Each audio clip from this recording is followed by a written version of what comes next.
This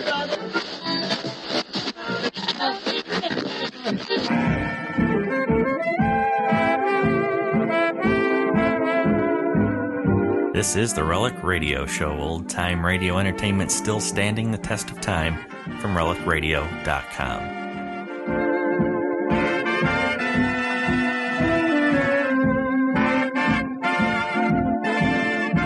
This is the Relic Radio Show, 60 minutes of radio drama, which you can find every Tuesday at relicradio.com. Our first story this week comes from The Big Story. We'll hear the Lottery Racket, their episode from July 21st, 1948. After that, it's Gunsmoke and the Square Triangle, their episode from November 14th, 1952. Pall Mall Famous Cigarettes present The Big Story.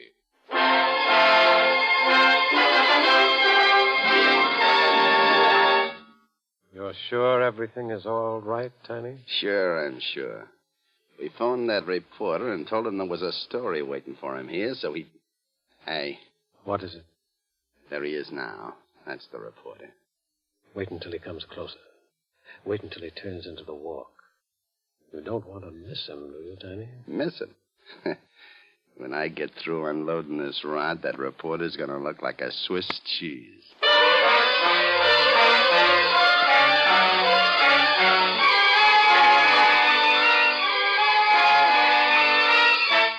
The Big Story. Here is America. Its sound and its fury, its joy and its sorrow, as faithfully reported by the men and women of the great American newspapers. Atlanta, Georgia. From the pages of the Atlanta Constitution, the authentic story of a reporter who set out to clean up a lottery by gambling with his life. Tonight, to Keeler McCartney of the Atlanta Constitution goes the Pall Mall Award for The Big Story.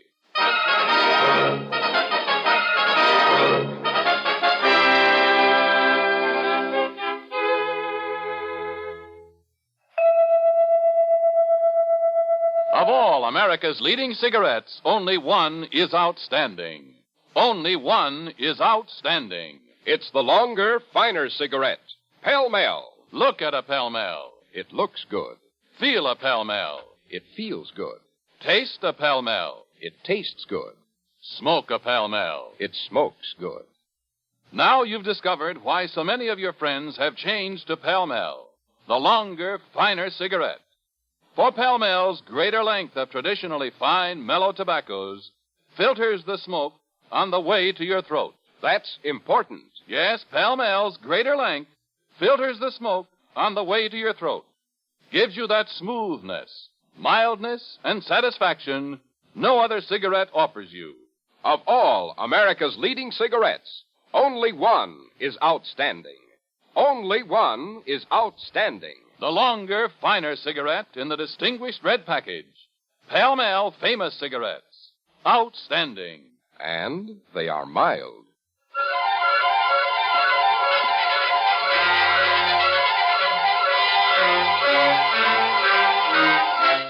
And now the story as it actually happened. Keeler McCartney's story as he lived it. Atlanta, Georgia.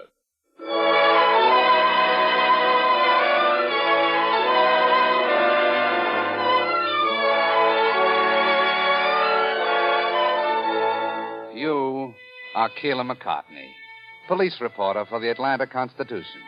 You're young, conscientious, and hot. You stand in your city editor's office, listening to his dry voice briefing you on new assignment. And you wish you could dive head first into a glass of beer. When the voice stops, you melt out of the office to your own desk, your half-hearted notes clinging damply to your fingers. Hiya, Mac. Hot enough for you? Pete, if one more guy asks if it's hot enough for me, I'm going to pop him one. Yeah, it's hot enough for me. It's hot enough for a tamale. Hey, what's the matter with you, editor? Toss you a lousy assignment? Mac, he says, get this. Mac, I want you to see what you can do about cleaning up the lottery racket in town. $18 million a year those racketeers are making. Enough to buy plenty of Tommy guns to bump off any reporter who's dope enough to stick his nose into that setup. How do they operate the thing? You lay a bet on the third, fourth, and fifth digits of the daily bond total in the paper. Uh-huh. Pays off 450 to 1, but the odds are 1,000 to 1 against you. How do you find out about a lottery anyhow? Place a bet. Fellow down the street from me, Joe Sampson, he gambles a lot on it. Ask him. He should be able to make contact for you. Okay, what can I lose? Nothing but $1. Or, who knows, you might even make a killing.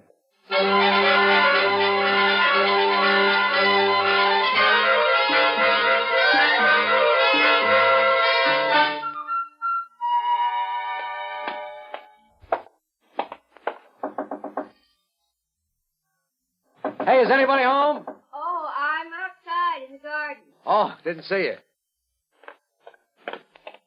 You Mrs. Sampson? That's right. You picked a pretty rugged day for weeding, didn't you? I sure did. Hot enough for you?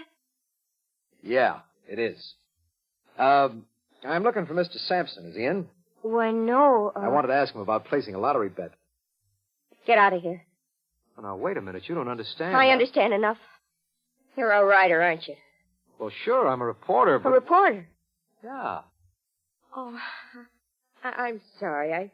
I thought you were one of those lottery writers that comes to see Joe all the time. What have you got against them? I wish they were all dead. Wait a minute. The lottery's against the law, sure, but what harm can it do? You really want to know that? Well, sure. Come on up on the porch where it's cooler. I owe you a glass of buttermilk for biting your head off anyhow. And after that, I'd like to tell you a story. All right? All right. It's a deal.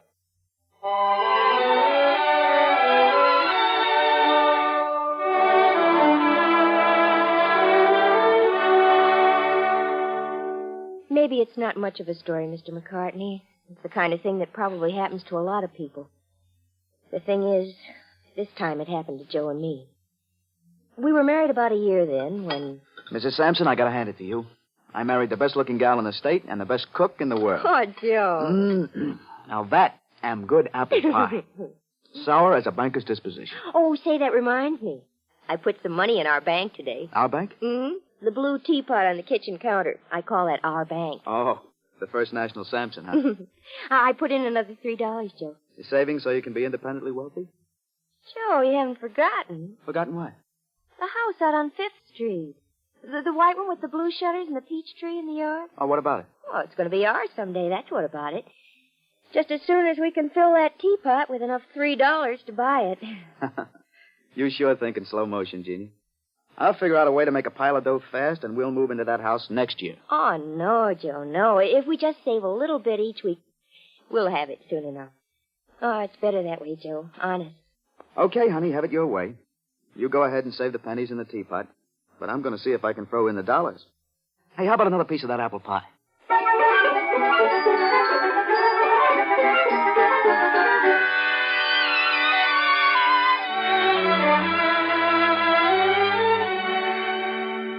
Joe's always like that, Mr. McCartney. Fast. He can't wait for things. Well, like planting those flowers in the yard. Joe was swell about digging up the dirt for me, but he doesn't like the waiting for the flowers to come up. Anyhow, Joe brought me the $3 I asked for from his check every payday, and I'd go put it in the blue teapot. It got so's I'd wait for him on the porch steps every Friday. Hi, baby. Give it to me. Give what to you? The $3 for the teapot. Look, honey, I haven't got it. You haven't got it? Oh, but Joe... Listen, Jeannie, did you ever hear of the bug, the lottery? You know, you bet on the numbers and the bond total each day, and if you win, they pay you 450 to 1. Well, all we need is to hit it right just once, and we've got a down payment on the house. Oh, Joe, no. Please don't gamble. Give me the money and let me put it away in the teapot. Oh, come on, baby, be a sport. Just a few bucks, that's all. Well, what harm can it do?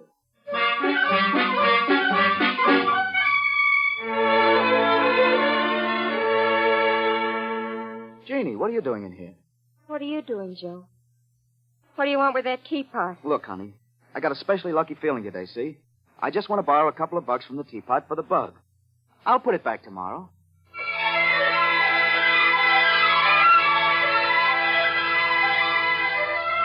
Look, Jeannie, how about sparing me a few bucks, huh? The teapot's empty, Joe. Yeah, I mean from the housekeeping money. Oh, Joe. I got a hunch today on number 419. I figure all I have to do is lay $10 on that and I can clean up and get back all my losings in one hit.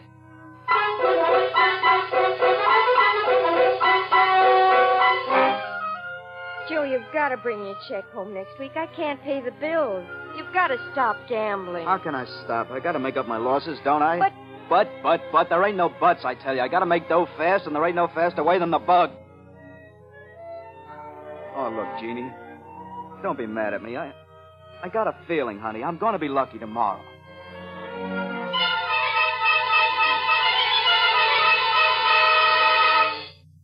I heard of people that couldn't stop drinking, Mr. McCartney.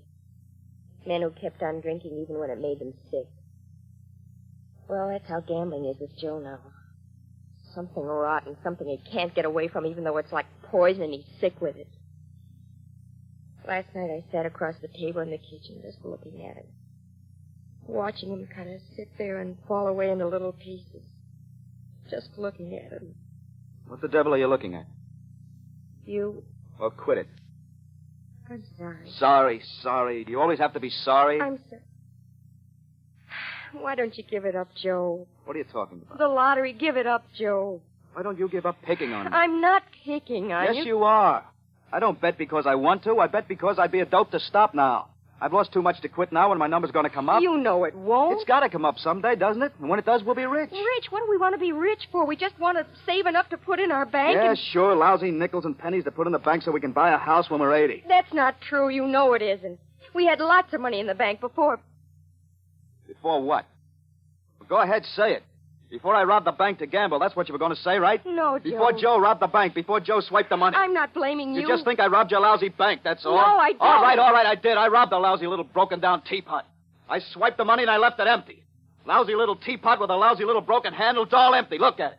All empty, and I don't care. You hear me, Jeannie? I don't care. I don't care a hoot about your lousy little teapot. Oh, Jeannie. For the love of heaven, help. Joey. I can't stop, Jeannie. It's like being drunk or crazy. Every week when I get my check, I say, this time I'll bring it home to Jeannie. This time I'll give it all to Jeannie. And that guy comes along with his lottery, and I can't stop. What are we going to do, honey? I don't know. Oh, Joe, I wish they were all dead. So do I.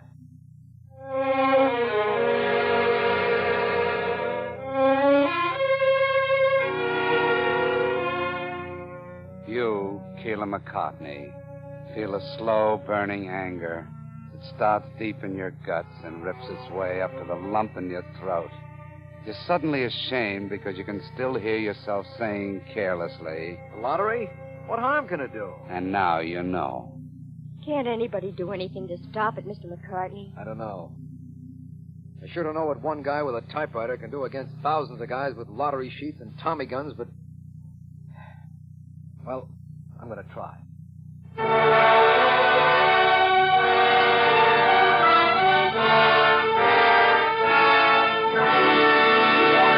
We'll be back in just a moment with tonight's big story.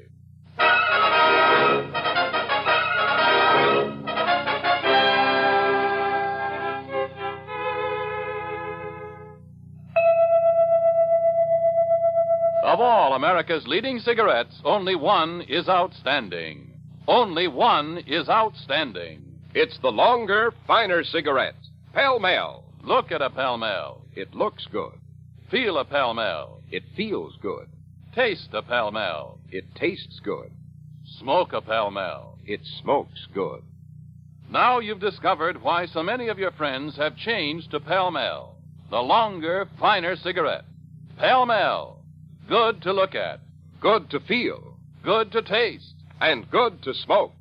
For Pall Mall's greater length of traditionally fine, mellow tobaccos filters the smoke on the way to your throat. That's important. Yes, Pall Mall's greater length filters the smoke on the way to your throat. Gives you that smoothness, mildness, and satisfaction no other cigarette offers you. Of all America's leading cigarettes, only one is outstanding. Only one is outstanding. the longer, finer cigarette in the distinguished red package. Pall Mall Famous Cigarettes. Outstanding. And they are mild.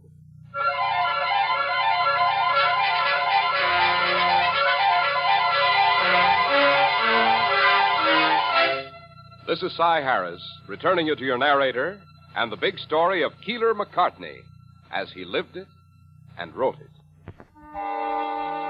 You, Keeler McCartney, are mad. Hot and mad. Hot because the late summer Georgia sun has made a furnace of Atlanta's streets. Mad because a lottery called the Bug is wrecking the lives of Atlanta's people. The Bug. You've written stories about it, and you know it's an ugly, crawling thing that takes the dimes and the dollars of Atlanta's poor. So, you take your temper and your thirst into a bar where you know the workers for the Bug congregate. You walk out of the burning sun into the dimness and the coolness, and you say, "One beer." And then you wait. You wait while the eyes along the bar study you, and the eyes from the table study you. You wait, and you drink your beer, and you feel the eyes upon you. And then... Hi. Hello. Hot enough for you? You bet. You're new. I ain't seen you before. I'm new. None of the boys, they ain't seen you before. Well, I'm new. Writer? Mm-hmm. Work for Claude? Uh-huh. South Side? That's right. Claude don't operate on the South Side. He does now. What do you mean? He started this morning. You mean he's gonna muscle in on Daniels? Figure it out yourself. Well, that's good news. Glad to hear it. They call me Tiny. Have a beer? Sure. I'm Red. Pleased to meet you, Red. 2 beers, Freddie. The reason I cased you first off, we gotta be careful. Sure. The newspapers are getting after us. Sure. This guy McCartney on the Constitution. There is one prize louse. Sure. Yeah. He's gonna wake up some morning and find himself dead. Have another beer, Tiny? Sure, pal, sure. How'd you make out this week? Collected $2,784. You know something, pal. People are awful suckers.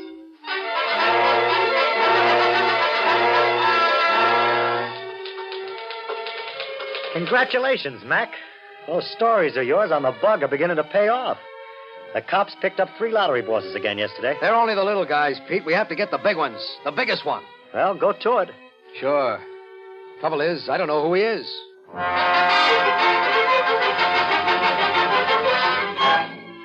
Look, pal, suppose I do get picked up. What of it?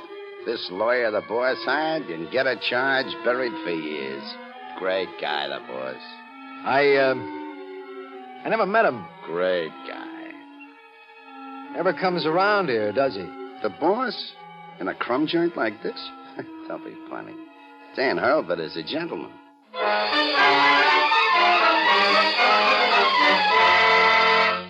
The word is to take it slow, pal. What's up? Well, this lousy reporter, this McCartney on the Constitution, he's found out Dan Hurlbut's the boss. Dan says we got... Watch it, pal. What? A cop just come into the bar heading this way. Hey, Matt. Matt, listen, I just happened to catch sight of you through the window. Break for me. Look, drop off this accident report for me at the station, will you, Mac? Got to hurry. Wife's birthday, you know how it is. And I'm late, too. Thanks a lot, Mac. Mac. Now, ain't that a coincidence? This Keeler McCartney over at the Constitution. I hear they call him Mac, too.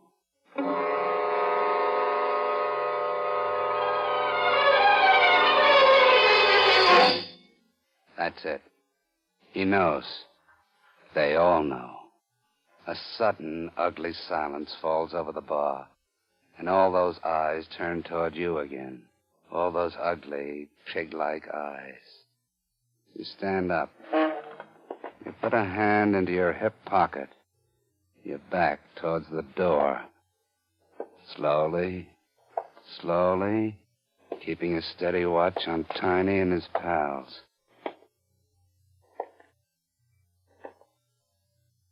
And then you push open the bar door. And you're outside in the street. And you start to run. You take your hand out of your hip pocket because you didn't have a gun anyway. You just run.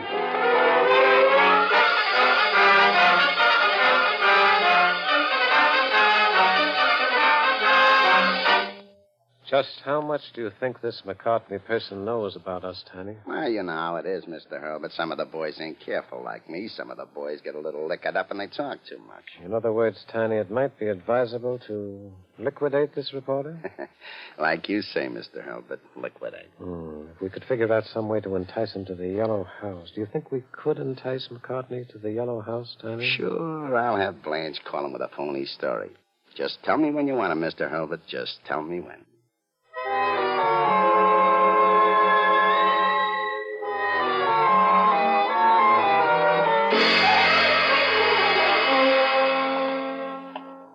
Hello, Samson. Leave me alone, will you, Tiny? How much you want to place on the buck tonight, Joe? Cut it out, Tiny. Please cut it out. I'm taking my check home tonight, you hear me? Sure. But how about that little house you and the wife was planning? I thought you guys were going to be stopped. That guy on the paper, that Keeler McCartney. He'll get you guys, the whole bunch of you. I'll tell you a secret, Joe. McCartney's through. The boys at the Yellow House are going to take care of him. Now, what'd you say, $15, Joe? All right. $15 on number 419, and I hope I never see you again as long as I live. Joe Sampson, $15 on number 419.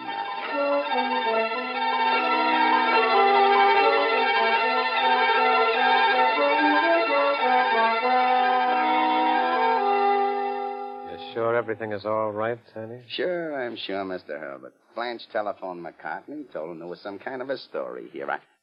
Hey. What is it? Just turn in the corner there. That's McCartney. Wait until he turns into the walk. You don't want to miss. Miss?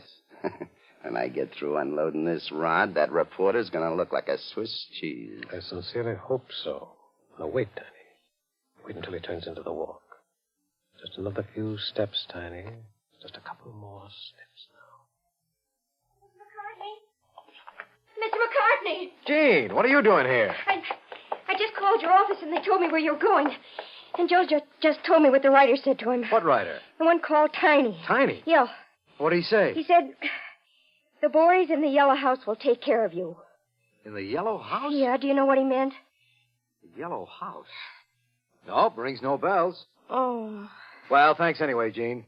I'll go in here now and cover this story. And maybe I'll check on the Yellow House business later. All right. Oh, but take care of yourself. Don't worry, I'll be... Gene. Yeah? Do you see the number on this house right here? Says, 224 on the stoop. I just got an anonymous phone call to cover a story at number 224. But what's that got... You see what I mean? Number 224 is a Yellow House.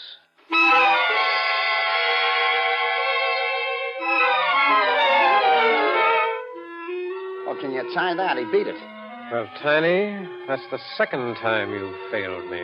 Me, Mr. Hurlbut? You, Tiny. I found out it was you who talked too much and started all this difficulty. And now you've bungled an opportunity to rectify your mistake. Tiny, much as I regret the necessity, you are through.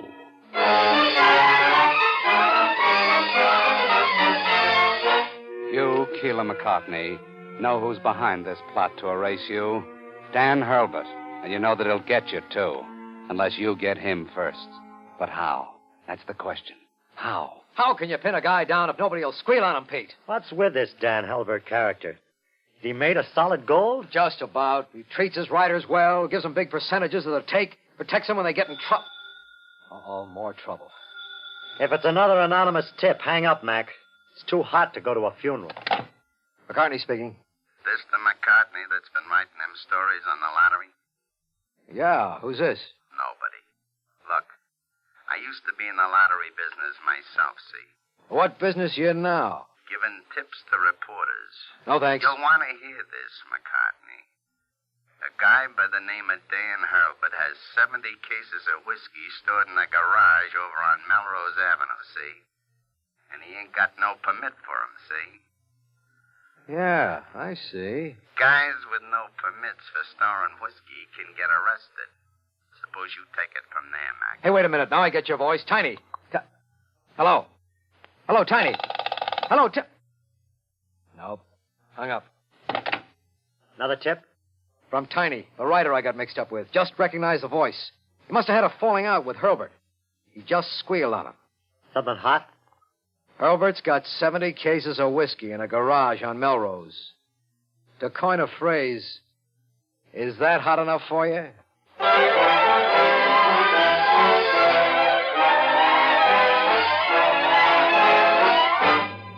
It's hot enough for anyone, including the police. Dan Hurlbut is arrested for storing whiskey without a permit. Then the police begin their relentless questioning and finally secure the 3-page confession which wipes up what's left of the lottery racket in Atlanta. And then one afternoon, you take a stroll out to see your old friends, the Sampsons. Hi, Jeannie. Still at the Weeding? Yeah, place is a mess. Want some buttermilk? I could be persuaded. Joe home? Oh, not yet. He stopped by to get his paycheck. I bought a new teapot today. And Well, here's its chief depositor now. Oh. Hi, Joe. Hi, Mac. Good to see you. Hello, baby. How about a kiss, huh? Give it to me. What? For $3 for the bank. You settle for 2? Joe Sampson, you... Now, take it easy, honey. I saw these flowers downtown, and I thought they'd, well, kind of brighten up the place while those ones you planted take their own sweet time blooming. Oh, Joe, you big lug. And then, well, I had to stop and get Mac here a couple of cigars to say thanks. Didn't I?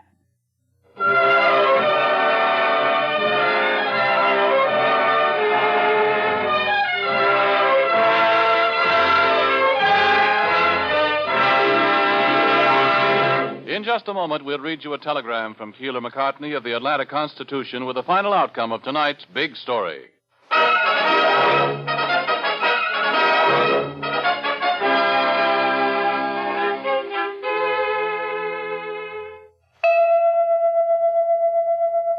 Of all America's leading cigarettes, only one is outstanding. Only one is outstanding.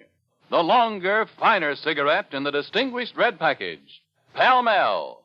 Good to look at. Good to feel. Good to taste. And good to smoke.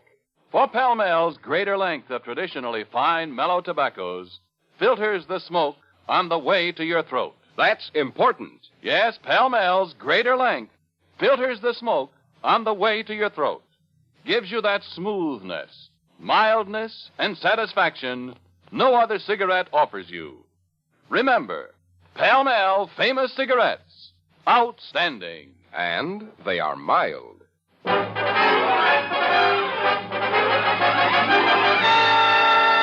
Now we read you that telegram from Keeler McCartney of the Atlanta Constitution. Previously unable to get any evidence against lottery boss in tonight's big story, arresting him on a liquor charge was the only way to legally hold him. Once in custody, he was persuaded to confess that he employed 1,200 people in Atlanta's $7 million lottery ring. A 15-count indictment was secured against him, and he was sentenced to 6 years on the chain gang at Tatnall State Prison in Reedsville. My sincere appreciation for tonight's Pall Mall Award. Thank you, Mr. McCartney. The makers of Pall Mall famous cigarettes are proud to have named you the winner of the Pall Mall $500 award for notable service in the field of journalism. Listen again next week. Same time, same station. When Pall Mall famous cigarettes will present another big story. A big story from the front pages of the Los Angeles Herald Express. Byline, Pat Foley. A big story about a meek little man with a mania for marriage and murder.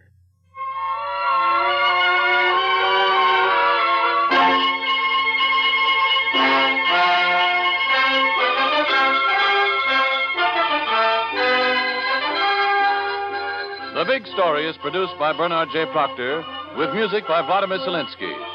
Tonight's program was written by Gail Ingram. Your narrator was Bob Sloan, and George Petrie played the part of Keeler McCartney. In order to protect the names of people actually involved in tonight's authentic Big Story, the names of all characters in the dramatization were changed, with the exception of the reporter, Mr. McCartney.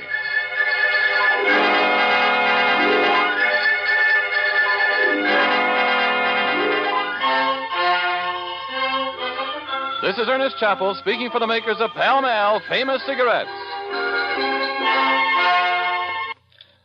This is NBC, the national broadcasting company.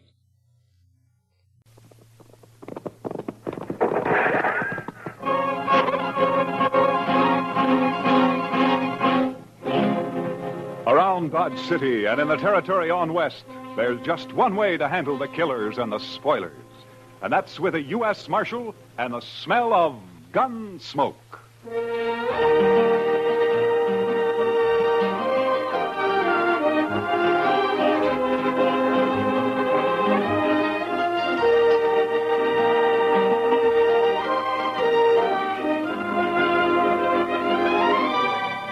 Gunsmoke, starring William Conrad. The story of the violence that moved west with young America. The story of a man who moved with it. Matt Dillon, United States Marshal.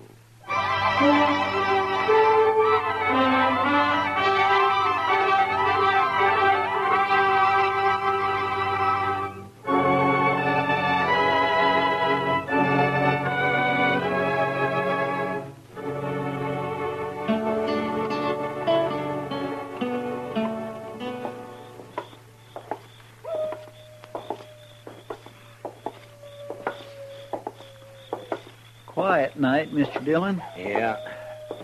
Except for that coyote. He's wailing his head off out there. Mad at the moon, I guess. Or in love, maybe. Oh? Yes, sir, the way I've noticed it, any time you find a man or an animal out squalling around in the dark, it's usually love. Yeah, but this one sounds kind of mournful, Chester. Well, sir, love is mournful sometimes, Mr. Dillon. Yeah, so I've heard. Matt? Is that you? Oh, good evening, Miss Morley. How have you been, Matt? Oh, fine. Fine, thank you. You, down here on Front Street this time of night alone? I'm looking for Red Lawson. He's a new man, works for Al. Al's meeting him sometime after midnight, and they're going out on a cattle buying trip. I want to talk to him first. You satisfied? Well, it's just that this is no place for a woman alone, Miss Morley. Maybe you better go home. There are other women down here. They belong here, Miss Morley. They work here. Oh, don't be so stuffy, Matt. And call me Ava for once. Everybody else does.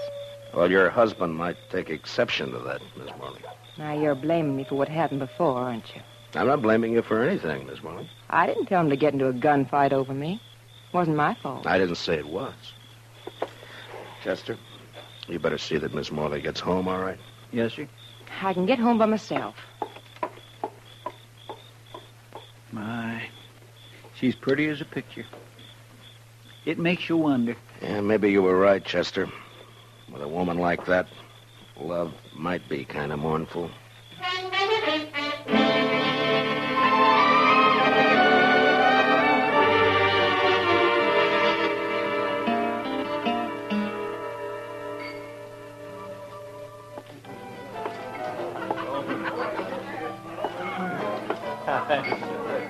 So I just give my rope a couple of turns around that juniper stump, and I jerk back on it. Lawson?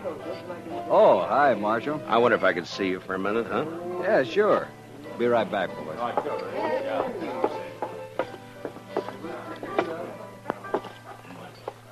What's on your mind, Marshal? Lawson, I just ran into Miss Morley in the street outside. You did? Yeah, I suggested she go home. She's got no business being down here this time of night. It might be a good idea if you'd tell her that, huh? Seems to me that's up to her husband. Look, you're new here, Lawson. I guess you didn't know Fred Curtis and the Santa Fe Kid. I heard about it. A couple of fools, as far as I can see. Yeah, I guess they were. After they met Miss Morley. Hey, look, Marshal. What's your stake in this? I got no stake. What Miss Morley does is her own business, as long as it doesn't cause any trouble. I'm just trying to keep her peace, that's all. I feel kind of sorry for her, that's all. Al treats her like a dog. Uh-huh. Fred and the kid used to talk the same way. Like I said, a couple of fools. I'm not. I hope not. See you around, Marshal. Yeah, sure. Oh, I would think so. Sure. Hi, Kitty. Could I speak to you? Oh, sure, Matt. Excuse me, boys. I'll be back. All right. You hurry back now. What, Matt? Kitty, has Al Morley been in tonight? Oh, no. I haven't seen him, Matt. Should he have been around? Oh, not necessarily. He and Lawson are riding out around midnight on a cattle buying trip. I just thought they might be meeting here. Oh, well, not yet anyway. Jesse Wells would know what their plans are, though. Jesse Wells? Yeah, the bartender down there at the end, the young one. You know him. Oh, yeah, sure. Why would he know? Well, he's going along. Al asked him to help out. They're going to follow the Lazy Bee roundup. Try to get in ahead of the buyers from Chicago. Oh, yeah.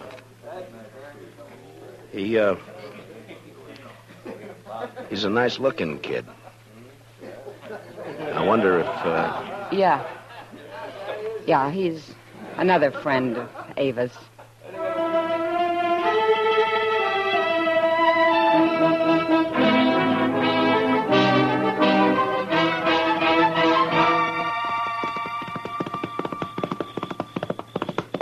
Oh, boy. Hold it now.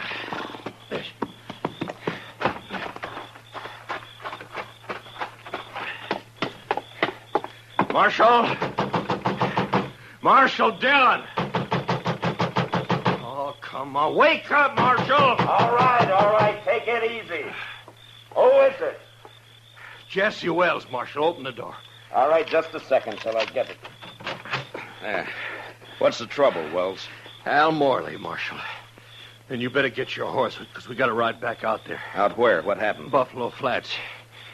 We camped there to wait for the roundup crew. And Al's dead, Marshal. He's knifed in the back. Did you do it? No. It was Red Lawson. He knifed Al and he stole the money we were going to use to buy cattle. What in the world is going on, Mr. Dillon? You better saddle up, Chester. We got to ride. What's the trouble? The usual. Nothing new but the names. Seems Red Lawson turned out to be a fool in spite of himself.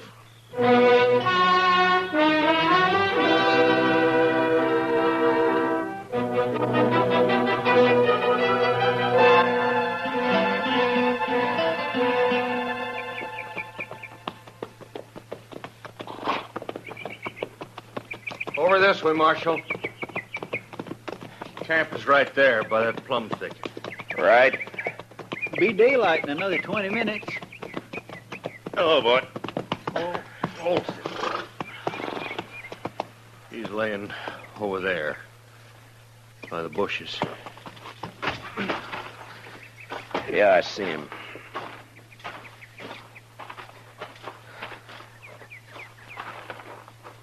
Whose knife is it, Jesse?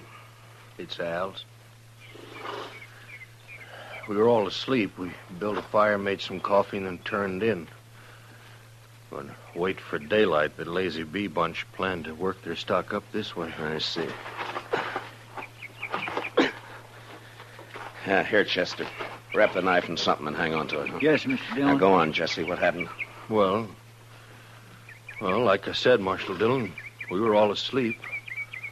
I guess it was the sound of the horse's hose woke me up. Mm-hmm. Red Lawson, he was pulling out. I run over to Al, shook him to wake him up and tell him. Then I saw the knife. He was dead. Where were you sleeping, Jesse? Well, right about here, I guess. Red was across the fire over there, and Al was where he's laying now. What about the money? How'd you know it was gone? Well, I thought about it right off, and I figured that's why Red had done it. Al was carrying about $10,000 in a little leather sack he'd stuck under the blanket before we'd gone to sleep. So I went and looked for it. It was gone. You figure Red killed him for the money, then? Well, sure. Of course, I doubt he meant it, though. I think Red was trying to ease the sack out from under the blanket when Al woke up and caught him. Yeah, it's possible.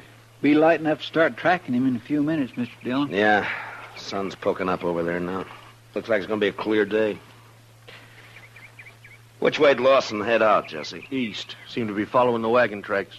Odds are bad, Mr. Dillon. He's got quite a start on us. Yeah, too much of a start.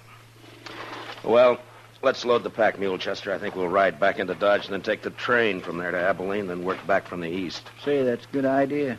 Lawson probably won't be expecting anybody ahead of him. I can't understand it. I just can't understand how anybody could do a thing like this. It sounds like a meadowlark, Chester. Yes, sir. He just flew into those bushes. Red seemed a pretty nice fellow as far as I could tell. It's a funny time of year for a meadowlark, isn't it? Guess $10,000 was just too much temptation. Huh? Oh, some of them hangs around all winter, Mr. Dillon. That sure sounds a lot better than that coyote howling. All right, Chester. Get a hold of his feet. Let's load him up.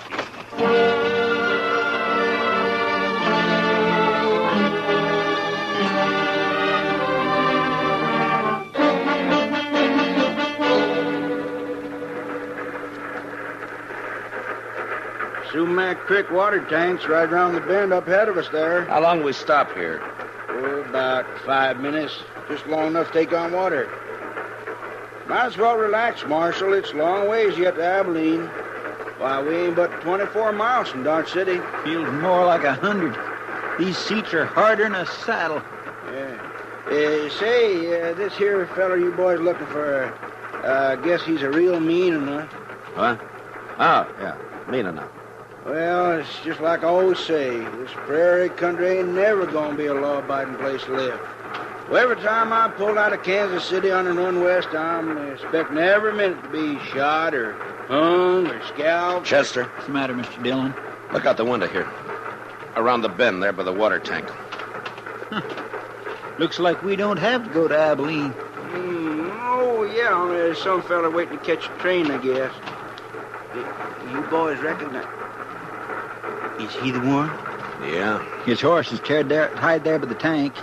Must have decided on a quicker way of traveling. Yeah, it looks that way. All right, Chester, he won't be expecting us. Let's get out in the vestibule and then drop off and take him as soon as the train stops. Yes, sir. Hey, Marshal, whatever you do, don't let him get on this train. Just keep the passengers away from the windows. In a way, it's too bad, Mr. Dillon. Miss Morley would have really enjoyed that $10,000. You're guessing, Chester. Well, he hasn't seen us yet. All right, let's go. Lawson, get your hands up. No. You're under arrest. Get your hands up. No. He's running for his horse, Mr. Dillon. Lawson! He's going to fight. You can't get away on foot. Lawson! Come on, Chester. That's a cutting it awful thin, Mr. Dillon. Giving a man 3 chances before you haul down on him. Well, we're still on our feet. He's not. Yeah, but it's a pushing the odds, though. Yeah, I guess. All right, pick up his gun there, will you? Yes, sir. Lawson? He's still alive, Mr. Dillon. Can you hear me, Lawson? Sure, I can hear you. There's a sack of money. Looks like it fell out of his coat. Yeah, I see it. Lawson, there's no doctor on the train. We're going to try to stop the bleeding and do the best we can for you. There'll be a train back toward Dodge City in about a half hour. We'll wait for it. Is that all right with you? I don't have any choice, do I? No, I guess you don't. You made your choice last night. Was she worth it?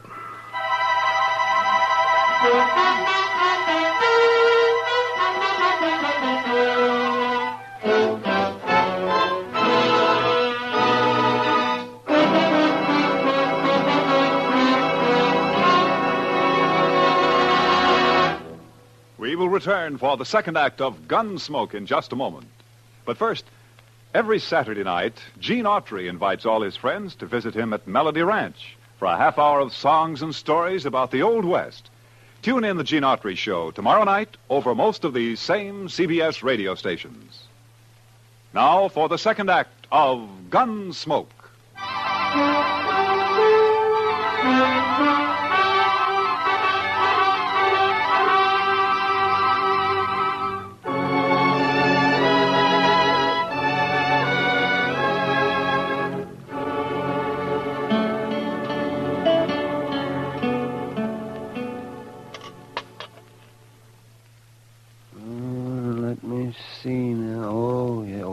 bad one, Matt.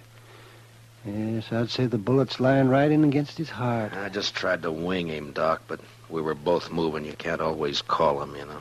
No, I guess not. Well, I'm afraid that's about all I can do for him, Matt. It's not enough, is that it?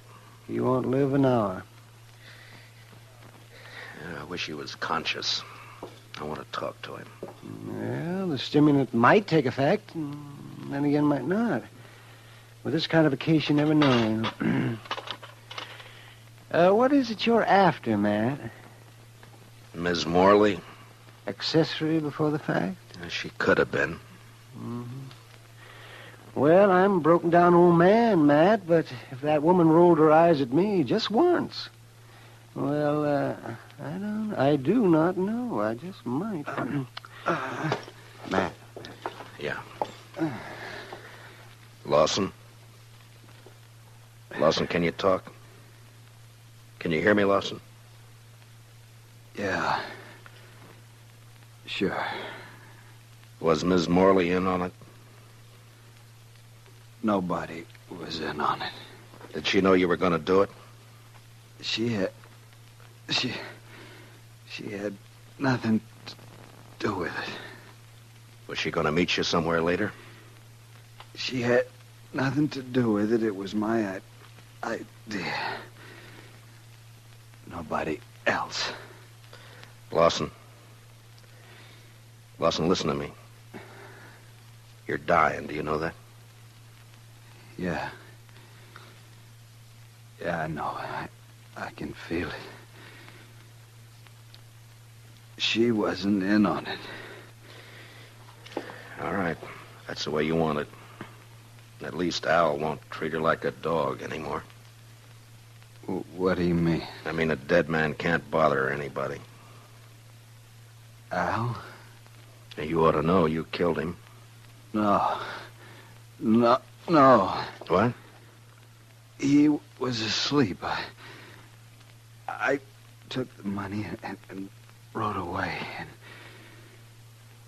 they were both asleep. I didn't touch him. You're telling the truth. I swear I didn't kill him. I only stole the money, and I didn't get... Well, guess I was wrong, Matt. The bullet was closer to his heart than I thought. Yeah.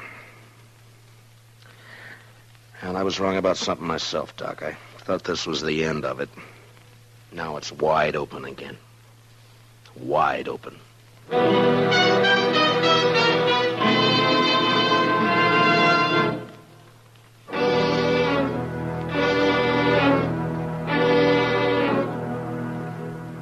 I don't see why you got me here just to ask the same things all over again, Marshal, because I told you how it happened. Yeah, I know, You Jesse. caught Red Lawson with the money on him. Now, what more proof do you need? It only proves he took the money, Jesse. It doesn't prove he killed Al. What do you mean? Chester, you better punch that fire up over there a little, huh? Does seem to be getting chilly in here. Now, what do you mean by that, Marshal? You killed Al yourself. Didn't you, Jesse? You're out of your mind. You woke up and saw Red steal the money and take off, and it gave you ideas. You slipped over and knifed Al in his sleep. You knew Lawson had got the blame for it. Well, sure. Sure, because he did it. He said he didn't. Dang stove. Well, Marshal, did you expect him to tell the truth? He was dying, Jesse. Knew he was dying. I think he told the truth. I see. His word against mine. Word of a thief. I didn't say I could prove it, Jesse. But you did it, though. We both know that. And sooner or later, I'm going to get you for it. Chester, I think it'd draw better if you'd open the damper.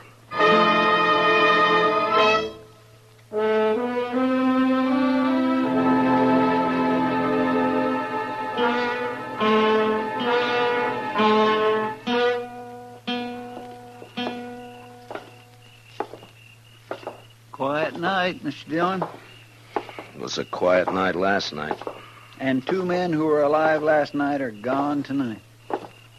sure makes you stop and wonder. Well, at least one thing hasn't changed. That coyote's still there. I guess there'll always be coyotes around, Mr. Dillon. What are you going to do about Jesse Wells? Oh, I don't know, Chester. He's guilty. You can see it written all over him, but there'd be no use bringing him in. I haven't got one piece of evidence. I don't know. Yes, sir. She's quite a woman. Mercy. Quite a woman. Yeah, she is that, all right. Matt? Is that you? Good evening, Miss Morley. Who are you looking for tonight? Can't be Red Lawson. He's dead. So is my husband. You forgotten? My deepest sympathy. Don't bother. You know better. I am sorry about Red, though. He was nice. You're the one who did it, aren't you, Matt? Yeah. Yeah, I killed him. For you. I couldn't do anything else. I don't know why you say for me. It wasn't my fault. Yeah, sure, I know. You know. You don't know anything. You don't know how it feels to sit in a house alone with your husband dead. No one in town coming near you. Like he was poisoned or something. Sure, I don't feel sorry about Al, but I would have once. He's the one who changed me, made me feel different. I know it wasn't your fault. And you didn't even come to tell me he was dead. Why not? It's part of your job, isn't it? I didn't come and tell you, Miss Morley, because I figured that you'd...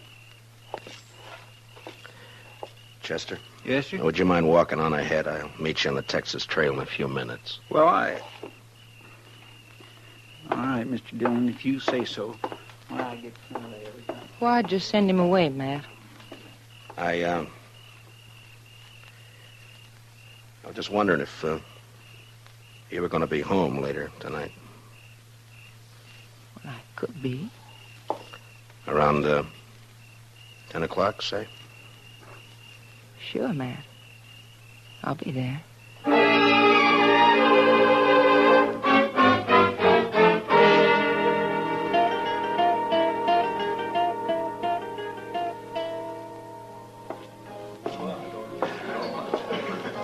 Well. Hiya, Kitty. Chester and I were trying to think of some way to rescue you from Ava's clutches. Only one thing, though, Mr. Dillon. I wasn't sure you wanted to be rescued. Kitty, has Doc been in tonight? Oh, I haven't seen him, Matt. Chester, will you see if you can find him and have him meet me here? Yes, sir. Right away, Mr. Dillon. Kitty, Yeah. I wonder if you'd help me with something. Well, sure, Matt. What?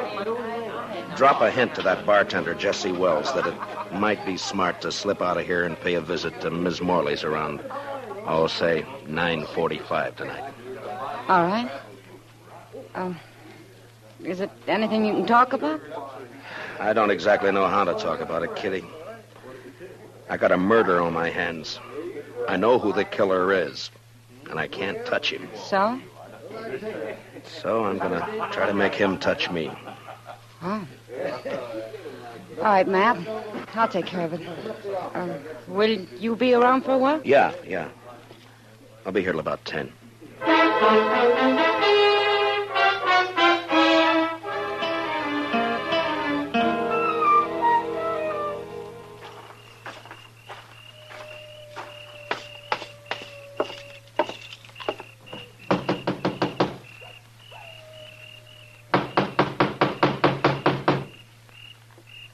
Who is it? It's Matt Dillon. Who'd you think? Just a minute. Well, hurry up. Let me in. All right, Dillon, come on in. Well, Jesse, I thought you were working. I was, till just a few minutes ago. Well, what's on your mind?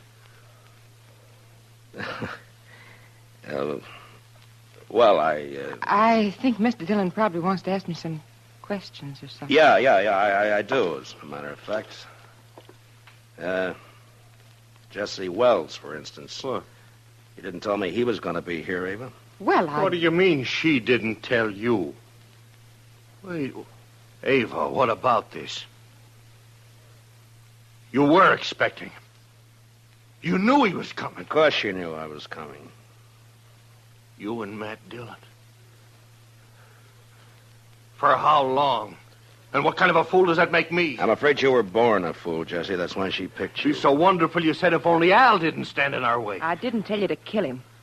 I didn't mention it once. You didn't have to. Just kept dropping hints, leading me on. And all the time, you and Matt Dillon. She's too smart for you, Jesse. You should have realized that. Yeah. And instead, I played right into your hands. Both of you. How, Jesse? Killing Al, getting him out of your way, giving the two of you a clear field. You're under arrest for murder, Jesse. What? Oh, you'd like that, wouldn't you? Both of you would.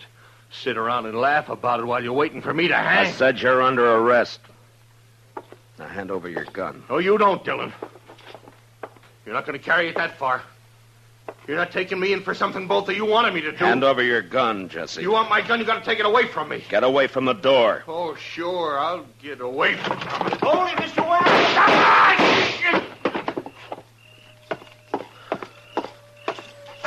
Are you all right, Chester? Yes, sir. It was close, but he missed me. Well, you two didn't miss him. I don't know which one of you fired first, but either bullet would have done it. Well, you got his confession all right, Mr. Dillon. Doc and I heard every word from the front porch there. We sure did. Only one thing, though, Matt. He didn't implicate the woman in it. Yeah, I know. Will you take charge, Doc? Oh, sure. Be glad to. Part of my job, you know. Matt. All right, Chester, let's go. Matt? Could I see you for a minute before you go? Matt? What's it add up to, Mr. Dillon? 3 men have been killed since this same time last night. Yeah. And you know, Mr. Dillon, I think maybe it's kind of all her fault. And you can't pin a thing on her. My. Well, there's one lucky thing. There aren't many women like her.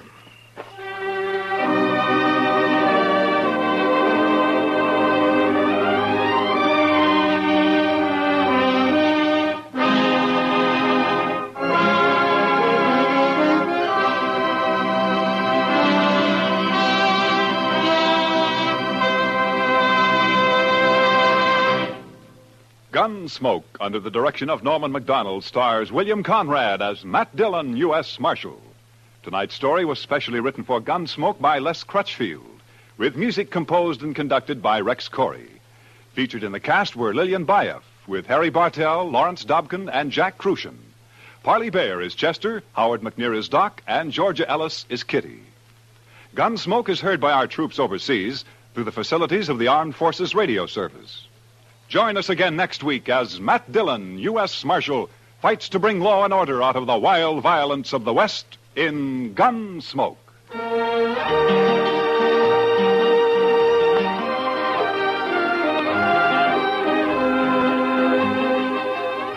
Strange Island tells the remarkable story of a tropical paradise that sank into the sea. Hear all about it on Tarzan, Lord of the Jungle, tomorrow night on most of these same stations. Hear about the miracle that saves Tarzan from drowning and brings the island back from the sea. Remember, it's yours for thrills on tomorrow night's exciting adventure with Tarzan, created by Edgar Rice Burroughs and brought to you now by CBS Radio. Clancy Cassell speaking. And remember, Broadway's My Beat brings you startling mysteries Saturday nights on the CBS Radio Network.